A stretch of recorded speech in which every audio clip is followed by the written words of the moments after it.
Hello dear students, my name is Varnika and I really hope कि आप सारे लोग ठीक होंगे, घर पे होंगे, ध्यान रख रहे होंगे और पढ़ाई भी साथ साथ कर रहे होंगे।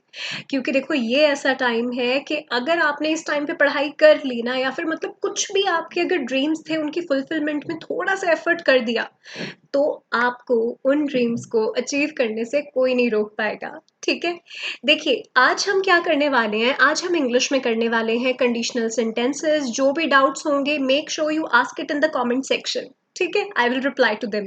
एंड नंबर टू, हमारा जो बैंकिंग का बैच है गाइस वो 25 मई से स्टार्ट हो रहा है। ठीक है, लाइव क्लासेस चलेंगी उस पर आपके ऊपर, और आपके सारे डाउट सेशन होंगे, पीडीएफ्स है ना, और मॉक टेस्ट, सारा कुछ होगा। मतलब अ कंप्लीट पैकेज जो आपके इस गोल को फुलफिल करने में थोड़ी सी हेल्प तो करेगा ही करेगा।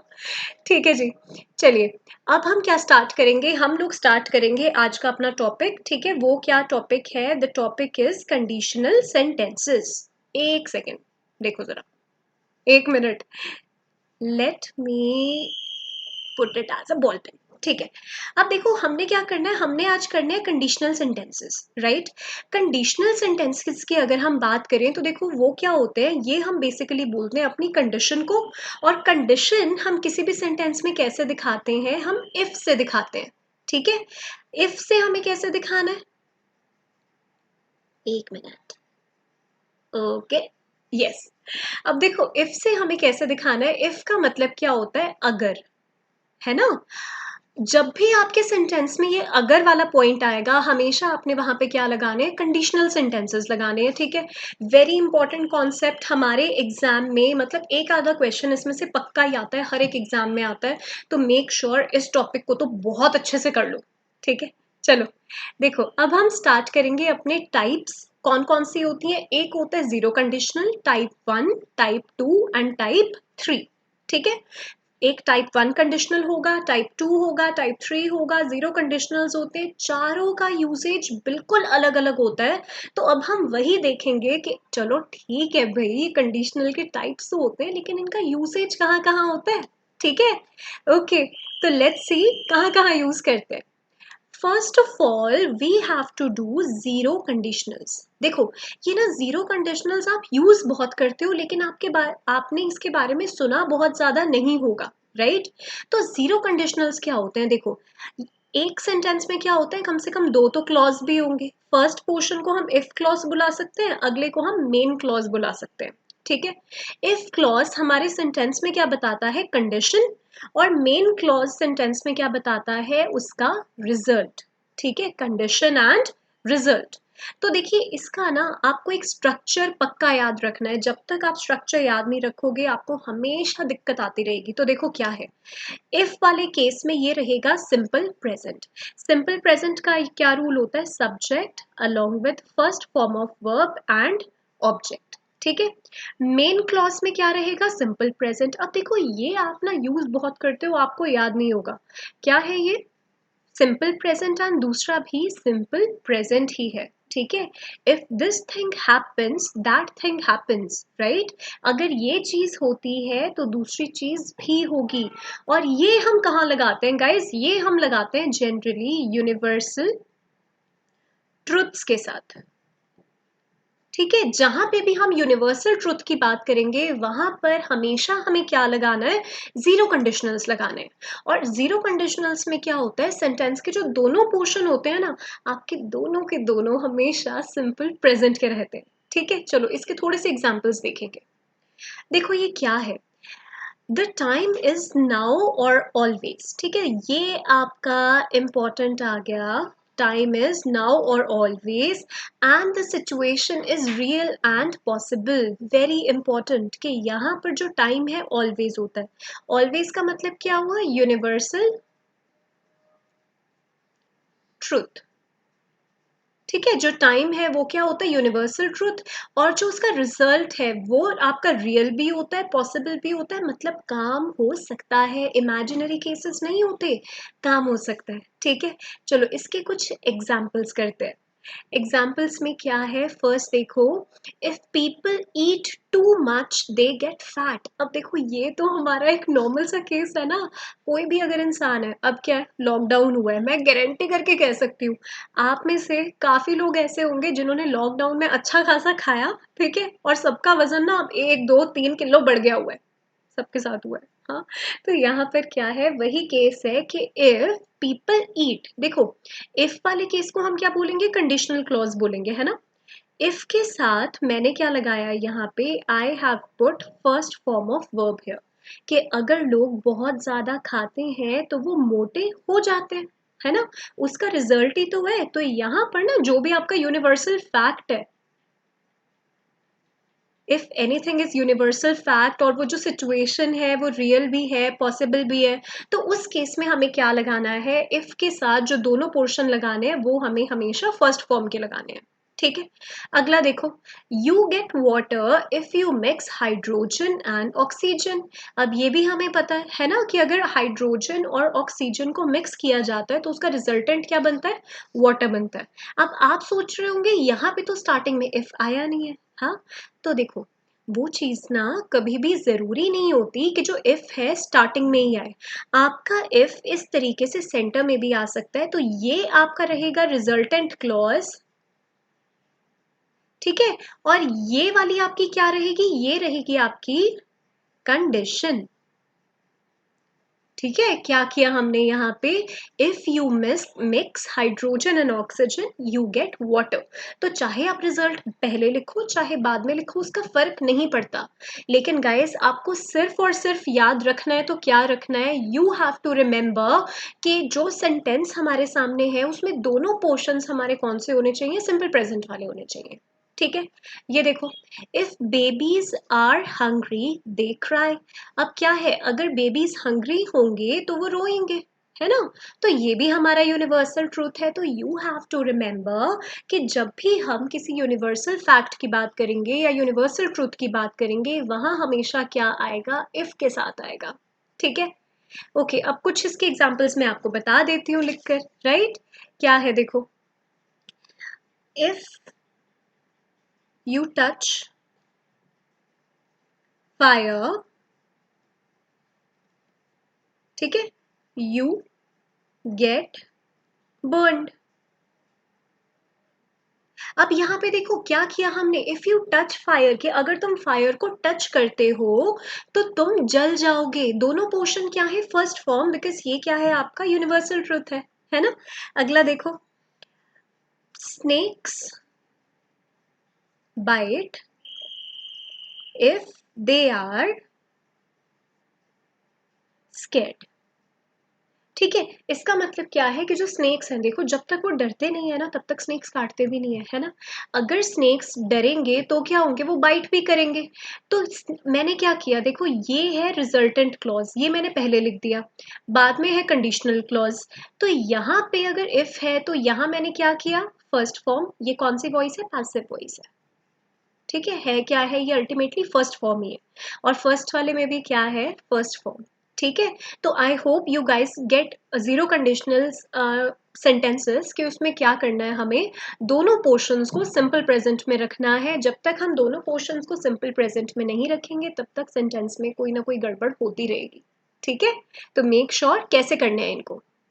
नेक्स्ट देखो, सेकंड टाइप आती है हमारी, बेसिकली इसको हम क्या बोलेंगे, type one conditionals. Type one conditionals का देखो, एक पहले तो हम देख लेते हैं इसका स्ट्रक्चर कैसे बनता है ना, फिर मैं आपको बताऊंगी इसका यूसेज क्या है।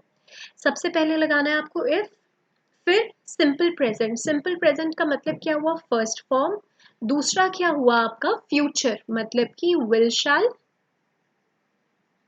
along with first form of verb, ठीक है। इसको हम यूज कहाँ करते हैं, देखो इफ दिस थिंग हैपन्स, अगर ये चीज होती है तो फ्यूचर में ये चीज हो जाएगी, ठीक है। एक चीज ऑब्जर्व करो, मान लो ये ना टाइमलाइन है, ये समय है, इसको मैं क्या बोलूंगी, प्रेजेंट। इस सेंटेंस का मतलब क्या है कि अगर तुम आज कुछ काम करोगे ना प्रेजेंट में, तो तुम्हारा फ्यूचर में रिजल्ट कुछ और निकलेगा। मतलब प्रेजेंट का किया हुआ एक्शन फ्यूचर में कुछ और रिजल्ट देगा। ठीक है, अब देखो जरा, अब यहाँ पर अगर आप देखें, it is possible and also very likely that the condition will be fulfilled. देखो ये चीज पॉसिबल है। ऑब्वियसली अगर मैं आपको कहती हूँ कि गाइस आपको ना प्रेजेंट में कोई काम करना है, उस काम को करने से जो आपका फ्यूचर है वो पक्का अफेक्टेड होगा ही होगा, है ना। तो पॉइंट ये है कि देखो, अगर आप आज मान लो लेट सोओगे तो पक्का है कि कल लेट उठोगे। अगर मान लो कि आप आज लेट घर से निकले तो आपकी बस भी छूट जाएगी आधे घंटे बाद, है ना। तो पॉइंट ये है कि जो भी काम हम प्रेजेंट में करते हैं, फ्यूचर में उसका रिजल्ट पक्का ही कुछ ना कुछ और होता है। इसलिए यहाँ पे हमने क्या किया, the condition will be fulfilled, ये चीज बहुत लाइकली होती है। ठीक है, ये पॉसिबल भी है, more over it is very very likely also. देखो जैसे, इफ इट रेन्स, अगर अभी बारिश हो जाती है प्रेजेंट में, तो तुम फ्यूचर में जाके भीग जाओगे, है ना। बारिश तो प्रेजेंट में हो सकती है, और तुम भीगोगे कब, तुम भीगोगे फ्यूचर में। तो यहाँ हमने क्या किया, इफ के साथ पहला पोर्शन रहा मेरा प्रेजेंट का, क्योंकि अगर हम प्रेजेंट में कोई काम करेंगे उसी का तो रिजल्ट फ्यूचर में जाके कुछ और निकलेगा। ठीक है, तो इफ वाला पोर्शन फर्स्ट फॉर्म, अगला पोर्शन हमेशा विल वाला, क्योंकि प्रेजेंट के साथ कनेक्टेड क्या होगा, आपका फ्यूचर कनेक्टेड होगा। अगला देखो, if Sally is late again I will be mad, कि अगर Sally, Sally is the name of a girl, अगर सैली आज भी लेट होती है ना, दोबारा लेट हो गई, तो भाई मुझे तो बहुत गुस्सा आ जाएगा। देखो वो पॉसिबल भी है क्योंकि सैली लेट हो सकती है ना। और वो चीज बहुत लाइकली भी है कि उसका जो रिजल्ट होगा वो पक्का होगा। तो सैली इज लेट, फर्स्ट पोर्शन हमने रखा फर्स्ट फॉर्म का। ठीक है, और अगला पोर्शन हम किसका रखेंगे, सिंपल फ्यूचर का। सिंपल फ्यूचर क्यों रखा मैंने, क्योंकि फ्यूचर में जाके ये काम हो जाएगा। है तो आसान है ये। Okay, if you don't Hari you will miss the bus, अगर तुम अभी प्रेजेंट में जल्दी नहीं करते हो तो फ्यूचर में जाके तुम्हारी बस मिस हो जाएगी। राइट, तो मेक श्योर गाइस, अगर पहला पोर्शन आपका या इफ वाला पोर्शन आपका प्रेजेंट का है, अगला पोर्शन आपका हमेशा किसका रहना चाहिए, always and always and always future. ठीक है, चलो अब इसके क्या करते हैं, कुछ एग्जाम्पल्स ट्राई करते हैं। देखो, मैं आपको कहती हूँ कि अगर मुझे भूख लगती है ना तो मैं कुछ खाने के लिए ले आऊंगी। तो क्या है, अगर मुझे अभी भूख लगेगी तो मैं कुछ खाने के लिए ले आऊंगी। राइट, अब देखो, अगर मेरा प्रेजेंट में कुछ होगा तो उसका रिजल्ट फ्यूचर में कुछ और होगा। सेंटेंस कैसे बनाएंगे, देखो, if I feel hungry I will get something to eat। ठीक है, क्या किया कि अगर मुझे प्रेजेंट में भूख लगती है ना तो मैं फ्यूचर में कुछ खाने के लिए ले आऊंगी। ठीक है, अच्छा अगर मैं आपको कहती हूँ कि अगर मुझे ठीक नहीं लगा, अगर मुझे मेरी तबीयत खराब लगी तो मैं तुम्हें फोन कर दूंगी। अब देखो, खराब अगर मुझे प्रेजेंट में लगेगी तभी तो मैं तुम्हें जाके फ्यूचर में फोन करूंगी, है ना। इफ आई डोंट फील, देखो फेल लिख दिया, feel so well I will call you. ठीक है, क्या बना ये, कि अगर मुझे मेरी प्रेजेंट में तबीयत ठीक नहीं लगती तो मैं तुम्हें फ्यूचर में कॉल कर दूंगी। तो बस इतना याद रखना है कि इफ वाला पोर्शन फर्स्ट फॉर्म का, अगला पोर्शन सिंपल फ्यूचर का। आप इसको शफल करके भी यूज कर सकते हो, I will call you if I don't feel so well. ये वाला पोर्शन चाहे पहले लिखो चाहे बाद में लिखो, कोई फर्क नहीं पड़ता, बिल्कुल ठीक रहने वाला सेंटेंस। ठीक है, ओके। एंड गाइस, इस लेक्चर के बाद ना आपको एक असाइनमेंट आपके डिस्क्रिप्शन बॉक्स में दे दी जाएगी। ठीक है, मेक श्योर कि आप उस लिंक के ऊपर क्लिक करके असाइनमेंट डाउनलोड करके make sure that you do it. After the class you will get the assignment.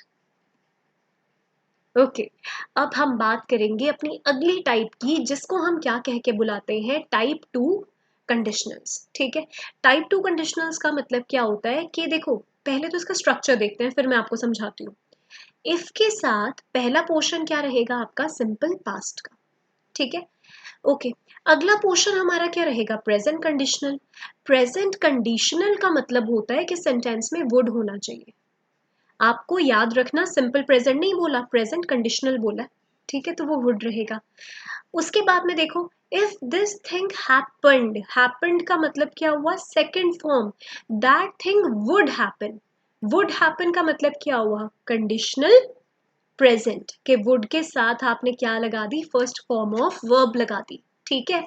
अब एक चीज समझो जरा, अगर मैं कहती हूँ कि मेरा काम अगर प्रेजेंट में कुछ हुआ होता तो फ्यूचर में उसका रिजल्ट कुछ और निकलता, वेरी प्रोबेबल, है ना। यहाँ इसका मतलब क्या होता है कि अगर पास्ट में ये काम हुआ होता तो फ्यूचर में या प्रेजेंट में, सॉरी, प्रेजेंट में रिजल्ट हमारा कुछ और निकलता, ठीक है। इसका मतलब क्या है कि अगर पास्ट में ये काम हुआ होता ना तो आज रिजल्ट कुछ और होता, राइट। अब पास्ट के लिए हम क्या लगाते हैं, second form of verb. Present के लिए हमने फर्स्ट फॉर्म क्यों नहीं लगाई, why we haven't put is am are here. तो एक चीज समझो जरा, अगर आपको ऑब्जर्व किया जाए ना, जो वुड है हम अल्टीमेटली किसके लिए यूज करते हैं, प्रेजेंट के लिए यूज करते हैं। कैसे यूज करते हैं, अब देखो, let's say this is past, this is present and this is future. देखो, एक सेंटेंस में पास्ट और फ्यूचर तो इकट्ठे आ नहीं सकते, क्योंकि एक आपका बिल्कुल बैकवर्ड मूव कर रहा है और एक आपका बिल्कुल फॉरवर्ड मूव कर रहा है। जब दोनों ऑपोजिट डायरेक्शन में जा रहे हैं तो एक इकट्ठे तो मिलेंगे नहीं कहीं पे। तो दैट मीन्स कि अगर हमें यूज करना है ना, या तो हम करेंगे पास्ट और प्रेजेंट साथ में यूज, या फिर हम करेंगे प्रेजेंट और फ्यूचर साथ में यूज, ठीक है। तो कॉम्बिनेशन बन जाएगा past and present, present and future. Present and future की आपने बात की फॉरवर्ड मूविंग, वो हो गई आपकी टाइप वन कंडीशनल। पास्ट और प्रेजेंट की अगर आप बात करोगे वो क्या होगी, टाइप टू कंडीशनल, ठीक है। और आपको एक चीज याद रखनी है, देखो विल शैल हम किसके लिए लगाते हैं, यहां पे लिख दूं एक बार, देखो पास्ट, प्रेजेंट, फ्यूचर, ठीक है। अब एक चीज समझना, पास्ट को बोल देते हैं मान लो ए, इसको बोल देते हैं बी, और इसको हम बोल देते हैं सी। ध्यान से समझना इसको कि हम विल प्रेजेंट के लिए कैसे लगा सकते हैं। Let's call it A, let's call it B, let's call it C. A का फ्यूचर क्या है, बी, बी का फ्यूचर क्या है, सी। समझे, अगर नॉर्मल देखें तो अल्टीमेटली मतलब क्या हुआ, प्रेजेंट का पास्ट का फ्यूचर क्या है, प्रेजेंट। आधे घंटे पहले अगर मैं बात करूं तो अभी वाला टाइम तो उसके लिए फ्यूचर ही माना जाएगा ना। पॉइंट समझो, ए का फ्यूचर बी, हाँ मतलब पास्ट का फ्यूचर प्रेजेंट, और बी का फ्यूचर सी। ऐसे ही मूव करो, अगर मुझे पास्ट की ओर जाना हो तो देखो सी का पास्ट क्या है, बी, और बी का पास्ट क्या है, ए। मतलब future to present, present to past. हमने ना सीधा नहीं जंप करना, स्टेप बाय स्टेप मूव करना है, ठीक है। Past present future, future present past, आगे पीछे मूव करेंगे। टेक्निकली हम विल या शैल किसके लिए लगाते हैं, हम लगाते हैं विल सी के लिए, है ना।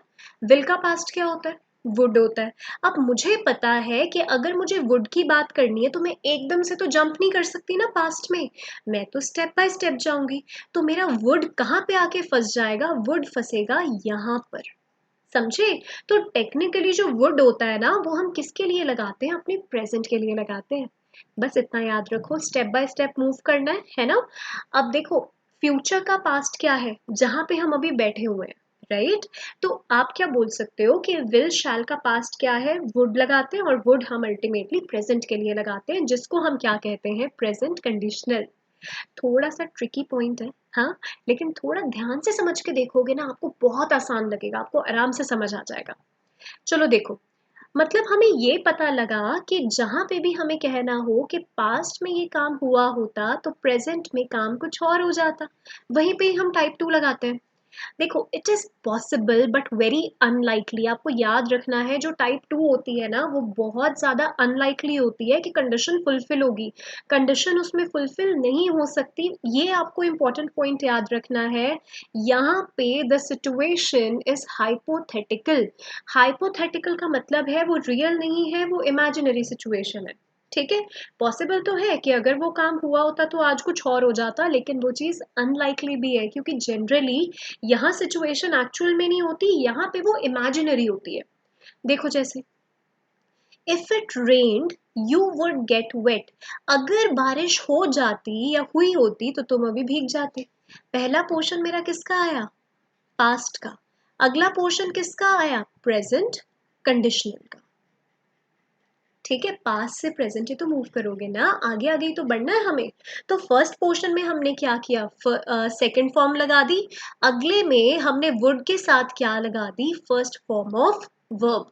ठीक है, अब देखो ये तो हाइपोथेटिकल है ना, मान लो कि बादल हो रखे हैं, हाँ, मैं अभी मार्केट गई, मैं मार्केट से जाके आ गई, मेरी मदर ने क्या बोला मुझे कि तुम ना अम्ब्रेला नहीं लेके गई थी, अगर बारिश हुई होती ना तो तुम भीग जाती। अब बारिश हुई तो नहीं है ना, वो सिचुएशन क्या है, द सिचुएशन इज हाइपोथेटिकल और इमेजिनरी। ठीक है, देखो, if you went to bed earlier you wouldn't be so tired. अगर मान लो कि सुबह मुझे ना कोई ऐसे मतलब बहुत ज्यादा थका हुआ दिख रहा है, मान लो मेरा ब्रदर है, सुबह बहुत आलस में उठा, बहुत थका हुआ है, मैं क्या बोलूंगी कि अगर तुम जल्दी सोने चले गए होते ना तो एटलीस्ट तुम अभी इतने थके हुए नहीं होते। तो पहला पोर्शन हमने किसका रखा, पास्ट का, अगला पोर्शन हमें किसका रखना है, प्रेजेंट कंडीशनल का, वुड के साथ क्या लगाएंगे हम, फर्स्ट फॉर्म, यहाँ पे हमने क्या लगा दिया, बी लगा दिया, be is first form of verb. अच्छा नेक्स्ट देखो, if I found her address I would send her an invitation. मैं कहती हूँ कि यार मुझे ना उसका एड्रेस मिला नहीं, अगर मुझे मिल जाता तो मैं उसको इनविटेशन भेज देती। ठीक है, अब ना एक चीज सुनो, यहाँ जरूरी नहीं है कि हम एक्चुअल में पास्ट की ही बात कर रहे हो कि पास्ट में मुझे मिला होता तो मैं अभी भेजती। हो सकता है कि ये जो सिचुएशन है ये मेरे प्रेजेंट की है ना, यहाँ पे जरूरी नहीं है एक्शन हो गया हो पास्ट में, that is completely not important. मैं कहती हूँ कि यार मतलब ना मेरी एक बहुत पुरानी एक दोस्त होती थी, अगर मुझे उसका इनविटेशन मिल जाए ना तो मैं उसको इनविटेशन भेज दूंगी अपने घर इवेंट के लिए। मान लो वो मेरी बचपन की फ्रेंड है, तो उस चीज के चांसेस कितने हैं, देखो पॉसिबल तो है कि मैं उसको वो इनविटेशन भेज दूं, लेकिन अब यहाँ पर आपको एक चीज ऑब्जर्व करनी है, वो चीज बहुत अनलाइकली है क्योंकि चांसेस बहुत ही नेग्लिजिबल है कि मुझे उसका इनविटेशन या मुझे उसका एड्रेस बेसिकली मिलेगा। ठीक है, तो यहाँ पे आपको याद रखना है, यहाँ पर ना ये दोनों सेंस में आप ले सकते हो, ये भी कह सकते हो कि पास्ट में अगर तुम चले गए होते तो अभी रिजल्ट कुछ और होता, या इवन बेटर ये कंप्लीट सिचुएशन हमारी हाइपोथेटिकल होती है, इमेजिनरी होती है, और ये प्रेजेंट के लिए हम यूज कर सकते हैं। मैं कहती हूँ कि हाँ, अगर मुझे उसका यार अगर मुझे उसका एड्रेस मिल जाता ना, मैं उसको अपना इनविटेशन भेज देती। तो यहाँ पर अगर अभी भी मिल जाए आप अभी भी भेज दोगे, लेकिन चांसेस उस चीज के बहुत कम है, याद रखना। ठीक है, तो क्या हो जाएगा, if I found her address I would send हर।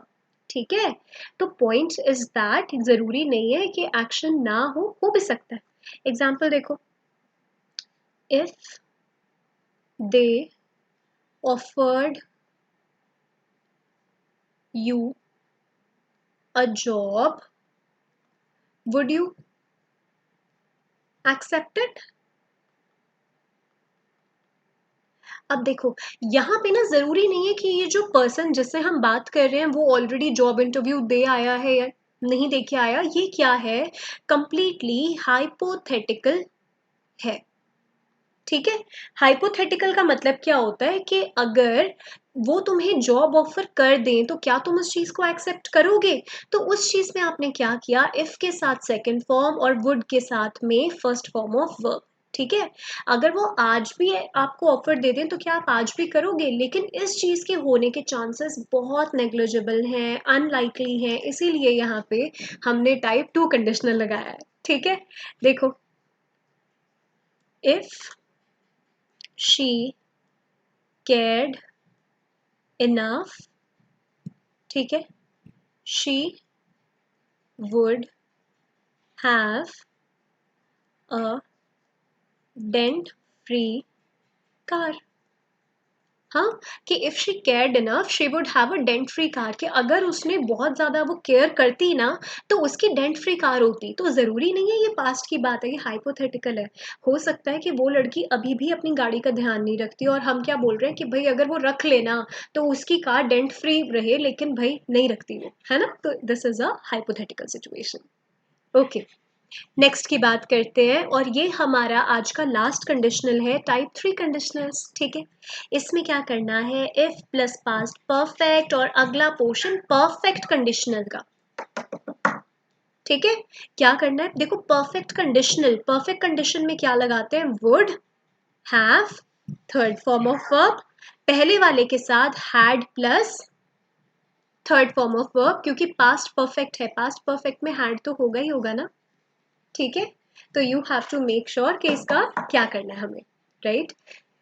अच्छा एक बात बताओ, जो अगर हम बात करें परफेक्ट टेंस की, परफेक्ट हम किसके लिए लगाते हैं? परफेक्ट हम लगाते हैं कंप्लीटेड एक्शंस के लिए, ठीक है। We use perfect for completed action, जो भी काम मेरा बिल्कुल कंप्लीट हो चुका है ना। यहाँ देखो अब क्या है, it is impossible, very important thing, it is impossible that the condition will be fulfilled because it refers to the past। अब देखो अगर हम बात करते हैं टाइप 2 कंडीशनल्स की, वहां पे भी हम पास्ट टेंस का इस्तेमाल कर रहे थे, ठीक है। We were using past tense there, लेकिन आपको एक चीज याद रखनी है, देखो पास्ट टेंस का इस्तेमाल कर रहे थे लेकिन वहां जरूरी नहीं था कि वो काम पास्ट का ही था, हो सकता है वो प्रेजेंट की बात हो रही है, हो सकता है वो फ्यूचर की बात हो रही है, लेकिन वो जो सिचुएशन है वो हाइपोथेटिकल थी, कि पॉसिबल तो है लेकिन बहुत ज़्यादा अनलाइकली है। अगर मैं बात करूं अपने टाइप 3 की, तो इसका मतलब क्या होता है, सिचुएशन बिल्कुल इम्पॉसिबल है, पास्ट का टाइम निकल चुका है, हैव या हैड हम कंप्लीटेड एक्शन में लगाते हैं ना, इसका मतलब है कि जो टाइम है वो बिल्कुल बीत चुका है और उस चीज़ का रिजल्ट अब कुछ और होने वाला नहीं है, जो हुआ है वही होना था, ठीक है। देखो you would have passed your exam if you had worked harder, अगर तुमने पास्ट में मेहनत कर ली होती तो तुम आज एग्जाम क्लियर कर गए होते। देखो अब मैं आपको इस तरीके का सेंटेंस नहीं, आपको नहीं किसी और को, ठीक है, किसी और को मैं इस तरीके का सेंटेंस कब बोलूंगी, जब भी मेरे को लग रहा है कि सामने वाला इंसान भी मेरा मेहनत नहीं कर रहा है, राइट। तो इसमें आपको याद रखना है if you had worked harder, if वाले केस में मैंने क्या रखा, पास्ट, क्योंकि सोच के देखो प्रेजेंट टू पास्ट तो मूव नहीं करेंगे, पास्ट से प्रेजेंट की ओर आएंगे, ठीक है। तो क्या करना है, if you had worked harder, had के साथ थर्ड फॉर्म लगा दी हमने, you would have passed your exam, ठीक है। अब किसी ने मेहनत नहीं की होगी, फेल हो गया, तभी तो उसको सामने वाला पर्सन ऐसे टॉन्ट करेगा, तो वही केस आपका यहाँ लग रहा है, ठीक है। अगला देखो, I would have believed you if you hadn't lied to me before, अगर तुमने मुझसे पहले कभी झूठ ना बोला होता तो मैं तुम्हारी बात को पक्का मान लेती। मतलब यहाँ क्या हुआ होगा, सामने वाले ने पक्का कुछ ना कुछ झूठ बोला होगा ना, तभी तो हम कह रहे हैं कि तुमने मुझसे पहले झूठ बोला, इसीलिए मुझे आज तुम्हारी बात पे विश्वास नहीं है। पास्ट के लिए क्या लगाया, हैड, दूसरे के साथ क्या लगाया, हैव। अब गाइस आपको ना एक चीज प्लीज याद रखनी है कि सेंटेंस में अगर सिंपल चल रहा है तो पूरा सिंपल चलेगा, which will become your type 2 conditional. अगर एक तरफ हैड है तो दूसरी तरफ भी हैव आपको लगाना पड़ेगा, परफेक्ट के साथ परफेक्ट, ठीक है। If I had found her address, I would have sent her an invitation। इसका मतलब क्या है कि मैं किसी को बाद में ना काइंड ऑफ एक्सक्यूज दे रही हूँ कि देखो मुझे उसका एड्रेस नहीं मिला, अगर मुझे मिल गया होता ना मैंने उसको इनविटेशन भेज दिया होता। तो यहाँ पर हैज हैव के केस में एक्शन हमारा खत्म हो चुका है, ठीक है। चलो थोड़े से एग्जाम्पल्स देखते हैं। If I had known that it was your birthday, I would have baked a cake। ठीक है, इसका मतलब क्या हुआ कि अगर मुझे पास्ट में पता होता ना तुम्हारा बर्थडे है तो मैं तुम्हारे लिए कोई केक बना देती, लेकिन मुझे तो पता ही नहीं था इसलिए मैंने केक भी नहीं बनाया, है ना। तो यहाँ पर आपको याद रखना है कि गाइस अगर एक जगह पे हैड है ना, तो एक तो दूसरी जगह आपको हैव लगाना ही लगाना है। नंबर 2, ये हमें क्या शो करेगा, क्योंकि यहाँ पे परफेक्ट टेंस है, ये शो करेगा कंप्लीटेड एक्शन, और अगर ये कंप्लीटेड एक्शन की बात करेगा तो you have to make sure कि वहां पर हमें क्या करना है, हमेशा हमेशा हमेशा क्या लगाना है हमें, अपना perfect tense type 3 conditional along with had, have and would, ठीक है। आई होप यहाँ तक क्लियर हो गया, थोड़े से क्वेश्चंस करके देखते हैं, ठीक है। Normal sentences, if I knew about the plan I will get ready earlier। ठीक है, क्या है, if I knew about the plan I will get early ready earlier. तो देखो इसमें हमें एरर कैसे ढूंढना है, अब ये आपको ना एग्जाम में आ सकता है। Let's say this is A, this is B, this is C and this is D. तो यहाँ देखो हमारा एरर कौन से पोर्शन में है, साथ साथ बताएंगे एरर हमारा कौन से में है, इसमें। क्योंकि आपको पता है कि अगर एक पोर्शन हमारा पास्ट का है तो देखो कॉम्बिनेशन किसका हो सकता है, या तो पास्ट और प्रेजेंट का हो सकता है, या फिर प्रेजेंट और फ्यूचर का हो सकता है। लेकिन एक सेंटेंस में कभी पास्ट और फ्यूचर तो इकट्ठे नहीं आ सकते। अगर पहले पास्ट है, विल का पास्ट क्या होता है, वुड, तो यहाँ हम करेक्शन किसकी करेंगे, वुड की करेंगे। ठीक है, ओके, अगला क्वेश्चन देखो। If we had gone to the party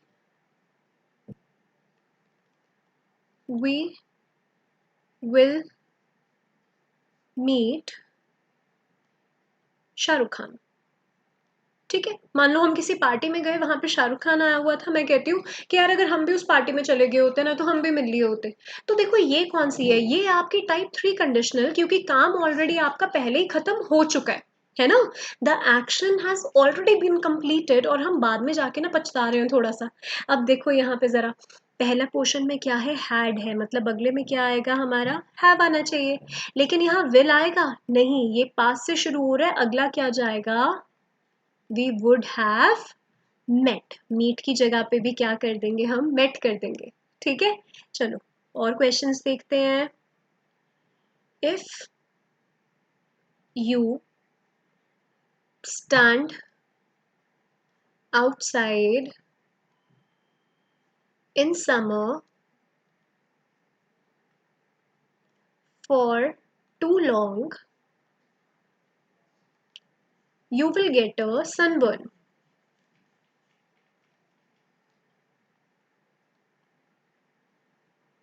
देखो यहाँ पे क्या बोला, if you stand outside in summer for too long you will get a sunburn. कहीं ना कहीं अगर हम थोड़ा ध्यान से देखें तो देखो ये ठीक है ना। लेकिन यहाँ पे आपकी कौन सी चीज अप्लाई हो रही है, जीरो कंडीशनल अप्लाई हो रहा है, क्योंकि ये क्या है, यूनिवर्सल फैक्ट है, very very likely, very probable, और यहाँ पे ये काम पक्का हो सकता है। हमें पता है उसमें क्या करते हैं, दोनों पोर्शन हम सिंपल प्रेजेंट के रखते हैं। तो इफ यू स्टैंड किया और यहाँ पे you get a sunburn, you will gate नहीं करना, यू गेट अ करना है। ठीक है, ओके, चलो नेक्स्ट देखो। If the teacher knew about the culprits there won't be so much chaos। है ना, अगर टीचर को कल्प्रिट्स के बारे में पता होता तो इतना क्योस होता ही ना। अब देखो ये नेगेटिव की हम बात कर रहे हैं, है ना। नेगेटिव की अगर हम बात करेंगे तो देखो फर्स्ट पोर्शन में क्या है, न्यू है, विच इज सेकेंड फॉर्म।